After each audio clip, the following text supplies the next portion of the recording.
दुर्गा सप्तशती चौथा अध्याय। देवताओं द्वारा देवी की स्तुति। श्री मार्कंडेय जी बोले, अत्यंत पराक्रमी दुरात्मा महिषासुर तथा उसकी दैत्य सेना के देवी के हाथों से मारे जाने पर इंद्र आदि देवता प्रणाम के लिए गर्दन और कंधे झुकाकर उन भगवती दुर्गा का उत्तम वचनों से स्तवन करने लगे। उस समय उनके सुंदर अंगों से अत्यंत हर्ष के कारण रोमांच आ गया था। देवता बोले, संपूर्ण देवताओं की शक्ति का समुदाय ही जिनका स्वरूप है तथा जिन देवी ने अपनी शक्ति से संपूर्ण जगत को व्याप्त कर रखा है, समस्त देवताओं और महर्षियों की पूजनिया उन जगदम्बा को हम भक्ति पूर्वक नमस्कार करते हैं। वे हम लोगों का कल्याण करें, जिनके अनुपम प्रभाव और बल का वर्णन करने में भगवान शेषनाग, ब्रह्मा जी तथा महादेव जी भी समर्थ नहीं है। वे भगवती चंडिका जगत का पालन व अशुभ भय का नाश करने वाली का विचार करें, जो पुण्य आत्माओं के घरों में स्वयं ही लक्ष्मी रूप से, पापियों के यहाँ दरिद्रता रूप से, शुद्ध अंतकरण वाले पुरुषों के हृदय में बुद्धि रूप से, सत रूपों के श्रद्धा रूप से और कुलीन मनुष्य में लज्जा रूप से निवास करती हैं। उन भगवती दुर्गा को हम नमस्कार करते हैं। हे देवी, आप संपूर्ण विश्व का पालन कीजिए। देवी, आपके इस अचिंत्य रूप का असुरों का नाश करने वाली भारी पराक्रमण तथा समस्त देवताओं और दैत्यों के समक्ष युद्ध करने में प्रकट किए हुए आपके अद्भुत चरित्रों का हम किस प्रकार वर्णन करें। आप संपूर्ण जगत की उत्पत्ति का कारण हैं। आप में सत्वगुण, रजोगुण और तमोगुण ये तीनों गुण विद्वान हैं, तो भी दोषों के कारण आपका संपर्क नहीं जान पड़ता। भगवान विष्णु और महादेव जी आदि देवता भी आपका पार नहीं पाते। आप ही समस्त अखिल का आश्रय हैं। ये समस्त जगत आपका अंशभूत है, क्योंकि आप अपनी सभी आदि बुद्धि अवपरा प्रकृति हैं। देवी, संपूर्ण यज्ञों में जिनके उच्चारण से सब देवता तृप्ति लाभ करते हैं, वह स्वाहा आप ही हैं। इसके अतिरिक्त आप पितरों को भी तृप्ति का कारण करती हैं। अतएव सब लोग आपके स्वधा भी कहते हैं। हे देवी, जो मोक्ष की प्राप्ति का साधन है, जो अचिंत्य है, समस्त दोषों से रहित है, जितेंद्रिय है, तत्वों को सार वस्तु मानने वाले, मोक्ष और अभिलाषा रखने वाले मुनिजन जिनका अभ्यास करते हैं, वे भगवती आप ही हैं। आप शब्द रूपा हैं। अत्यंत निर्मल ऋग्वेद, यजुर्वेद और उद्गीत के मनोहर पठों के पाठ से युक्त सामवेद का आधार आप ही हैं।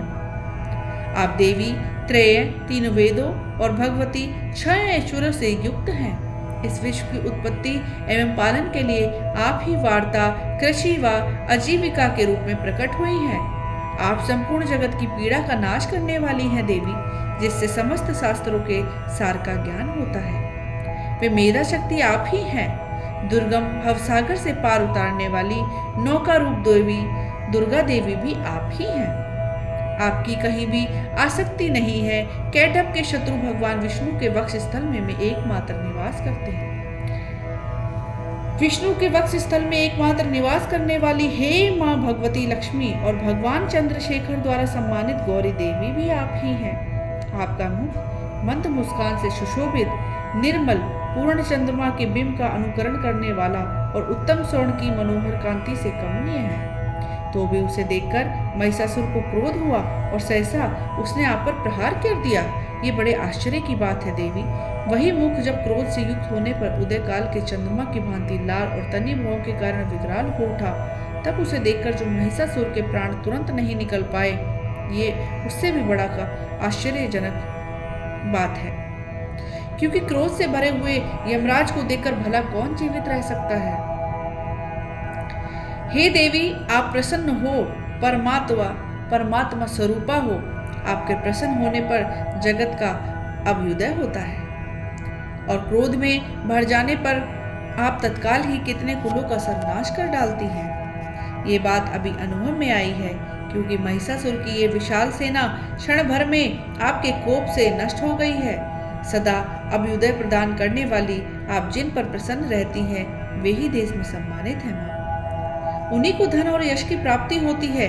उन्हीं का धर्म कभी शिथिल नहीं होता है और वह अपने हष्ट पुष्ट स्त्री पुत्र और भ्रतों के साथ धन्य माने जाते हैं। देवी, आपकी ही कृपा से पुण्य आत्मा पुरुष प्रतिदिन अत्यंत श्रद्धापूर्वक सदा सब प्रकार के धर्मानुकूल कार्य करता है। उसके प्रभाव से स्वर्ग लोक को जाता है।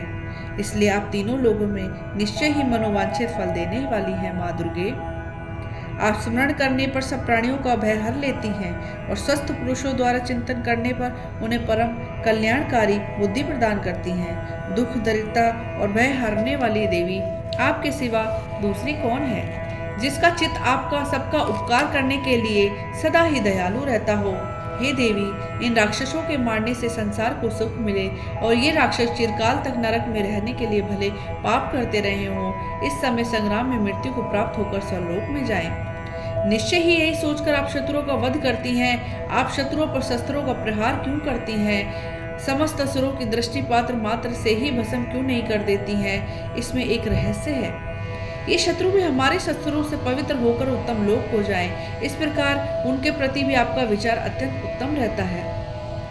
खड्ग के तेज पुत्र की भयंकर दीप्ति से तथा आपके त्रिशूल के अग्रभाग की घनीभूत प्रभा से चौंधिया कर जो असुरों की आंखें फूट नहीं हो गईं, उसमें यही कारण था कि वे मनोहर रश्मियों से युक्त चंद्रमा के समान आनंद प्रदान करने वाले आपके इस सुंदर मुख का दर्शन करते थे। हे देवी, आपका शील दुराचारियों के बुरे बर्ताव को दूर करने वाला है। साथ ही ये वैसा रूप है जो कभी चिंतन में नहीं आ सकता, जिसकी कभी दूसरों से तुलना भी नहीं की जा सकती, तथा आपका बल और पराक्रम तो इन दैत्यों का नाश करने वाला है, जो देवता के पराक्रमण को भी नष्ट कर चुके थे। इस प्रकार आपने शत्रुओं पर भी अपनी दया ही प्रकट की है। हे वरदायिनी देवी, आपने इस प्रकार पराक्रमण की किसके साथ तुलना हो सकती है? आप शत्रुओं का भय नाश करने वाली अत्यंत मनोहर, ऐसा रूप भी आपके अतिरिक्त कोई और हो नहीं सकता। हृदय में कृपा और युद्ध में निष्ठुरता, ये दोनों बातें तीनों लोक के भीतर केवल आप में ही देखी गई है माँ। हे माते, आपने शत्रुओं का नाश करके समस्त त्रिलोकी की रक्षा की है। उन शत्रुओं को भी युद्ध भूमि में मारकर स्वर्गलोक में पहुंचाया है तथा उन्मत्त दैत्यों में प्राप्त होने वाले हम लोगों के भय को भी दूर कर दिया है। आपको हमारा नमस्कार है देवी। आप शूल से हमारी रक्षा करें अंबिके, आप खड्ग से भी हमारी रक्षा करें अम्बे, तथा घंटा की ध्वनि से, धनुष की टकार से भी हमारी रक्षा करें माँ। हे चंडिके, पूरब पश्चिम और दक्षिण दिशा में आप हमारी रक्षा करें ईश्वरी। आप त्रिशूल को घुमाकर आप उत्तर की दिशा में हमारी रक्षा करें। तीनों लोक में आपके जो परम सुंदर और अत्यंत भयंकर रूप विचरते रहते हैं, उनके द्वारा भी आप हमारी इस भूलोक में रक्षा करें माँ। हे अंबिके, आपके हाथों में शोभा पाने वाले खड्ग, शूल और गदा आदि जो जो अस्त्र हों, उनके द्वारा आप हम लोगों की रक्षा करें। श्री मार्कंडेय जी कहते हैं, इस प्रकार जब देवताओं ने जगत माता दुर्गा की स्तुति की और नंदन वन के दिव्य पुष्पों एवं गंध चंदन आदि के द्वारा जब उनका पूजन किया, फिर सबने मिलकर भक्ति पूर्वक दिव्य धूपों की सुगंध निवेदित की।